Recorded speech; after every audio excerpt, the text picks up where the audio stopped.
Yo, what is up guys? This is Vaulty back again with a brand new World of Warcraft video. World of Warcraft is a very addicting game. However, some people take the game WoW way too far and actually do some absolutely crazy things that you probably should never do. WoW as a game just has a lot of freedom and you can do a lot of crazy things if you're dedicated enough to do it. So in this video, I'm going to be going over 5 gamers that took World of Warcraft way too far. Number 5 on this list is the Funeral Raid. Guys, this is an absolutely crazy story. In the days of classic World of Warcraft, there was just a lot more freedom in terms of world PvP. Probably the biggest example of this freedom comes in the controversial incident where a guild called Serenity Now actually raided an in-game funeral for a player that died. As crazy as that sounds, that is actually what happened. So the guild she belonged to actually thought it would be a good idea to hold an in-game funeral in our favourite zone, which was Winter Spring. However, that being said, Winter Spring is actually a contested zone, and back in the days of classic World of Warcraft, it meant that anyone could attack you at any time if you were in a contested zone. So another guild that was on the same server got wind of this in-game funeral and decided to attend the funeral themselves. However, they were not there to pay respects to the player that died, but they actually went there to actually get a few honourable kills on the players that were paying respects to the player that died. The Alliance Guild went to the funeral and they were doing a roleplay event where they were lining up and paying respects to her, and they were in their RP gear, which meant that the transmog they were wearing were basically clothes that you wouldn't normally wear while going to a raid or a PvP environment. So they were very soft targets to kill. So when the Horde Guild called Serenity Now crashes the party and arrives at Winter Spring, it is an absolute massacre and they have pretty much no chance of defending themselves. As disrespectful as this really is, Serenity Now didn't actually break any of the in-game rules, so they can't actually be banned or punished by Blizzard for doing this. What do you guys think of this? Please leave that down in the comments below. But with that being said, let's play the clip of Serenity Now raiding the funeral.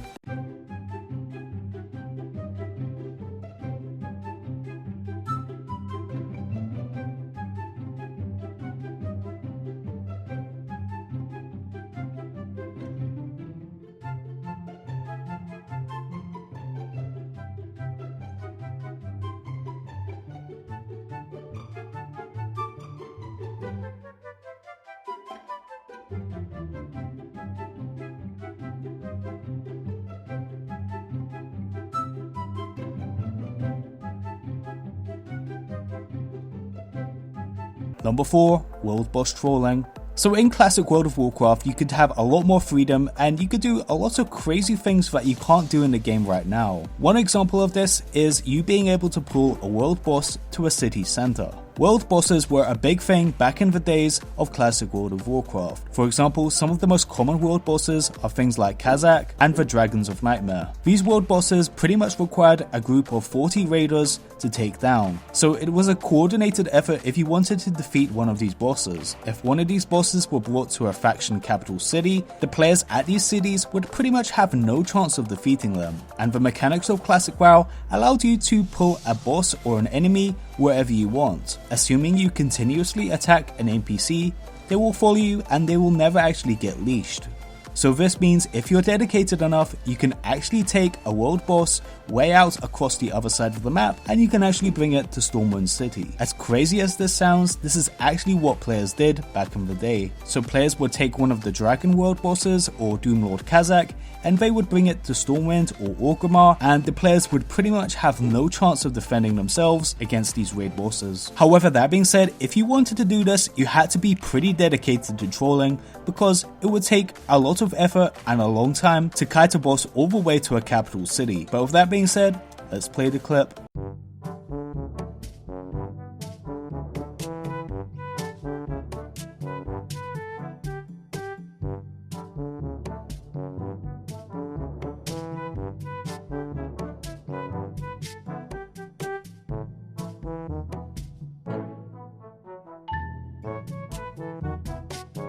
Number 3. Mount for mount. So guys, as we all know, getting gold in World of Warcraft is quite hard and takes quite a bit of time. So finding the best gold farming method is something that a lot of players are trying to figure out. Since the days of Classic WoW all the way up to Battle for Azeroth, this has been a key feature of World of Warcraft. However, one female player found out a way to bypass this and came up with a very unique way of gold farming. She posted an ad on Craigslist advertising that a player could actually spend the night with her in exchange for giving her 5,000 gold for a mount. As cheap as that sounds, back in the days of the Burning Crusade, this was actually a considerable amount of money. In her Craigslist ad, she asked for a player to give her 5,000 gold before they do anything, as well as a pic of the player in real life. As crazy as this scheme sounds, this actually worked, and she actually found a person pretty quickly after posting this ad, and she actually posted an update on this, trolling the people that were criticizing her, and posting a picture of her on her new epic mount. This actually worked out pretty well for her. However, I'm pretty sure that this is against Blizzard's terms of service,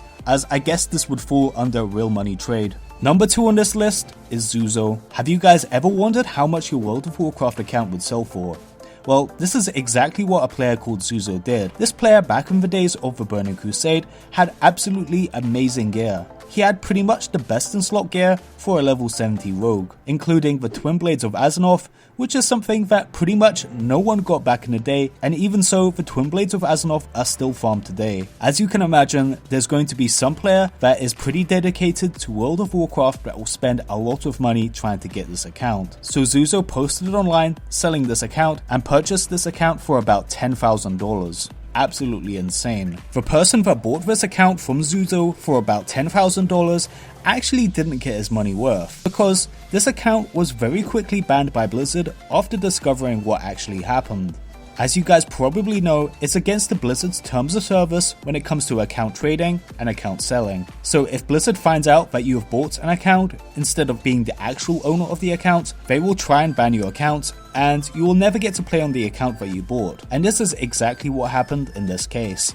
The problem with selling this account is that it's such a high profile account, and this guy was a high-end raider with the best gear in the game, so he's pretty much a celebrity on the server that he was on. So Blizzard naturally has an eye on these kind of accounts, so any kind of account trading or rule breaking is going to be quickly punished. It's no secret that high-end World of Warcraft players are put under much more scrutiny than any other players. A lot of high-end raiding guilds have actually found this out the hard way, where they actually make a mistake and Blizzard actually suspends their account. If you're a high-end player, you can expect to be under a lot more scrutiny than any other player. So this is exactly what happened in this scenario. Zuzu got sold to this player, and then within about 24 hours, this account got banned. It's absolutely insane to imagine buying an account for about $10,000 and only getting to play it for about 24 hours. However, that being said, I'm pretty sure the guy that bought this account didn't get his refund back. Number 1 on this list is Double Agent. When leveling up in World of Warcraft, it's pretty common to start killing mobs, run dungeons, and do quests. This is how World of Warcraft was designed to be played. However, one player actually took a different way of approaching this, and his mission was to reach level cap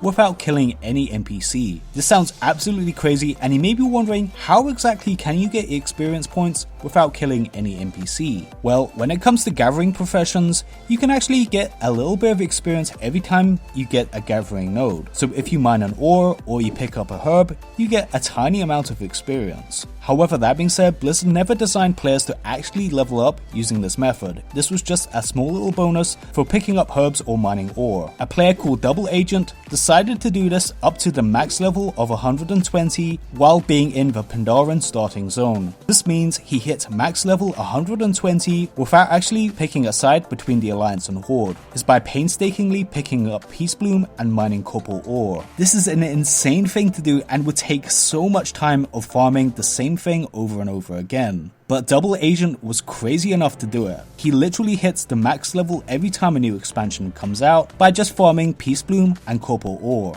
Needless to say, this guy's insane efforts has actually made him quite a bit of a World of Warcraft celebrity, and every time a new expansion comes out, he grinds it out and hits the max level cap. Blizzard has actually realized this guy as a celebrity and has actually put him in the game as his own NPC. This might be one of the most dedicated World of Warcraft players of all time. I definitely could never do this myself.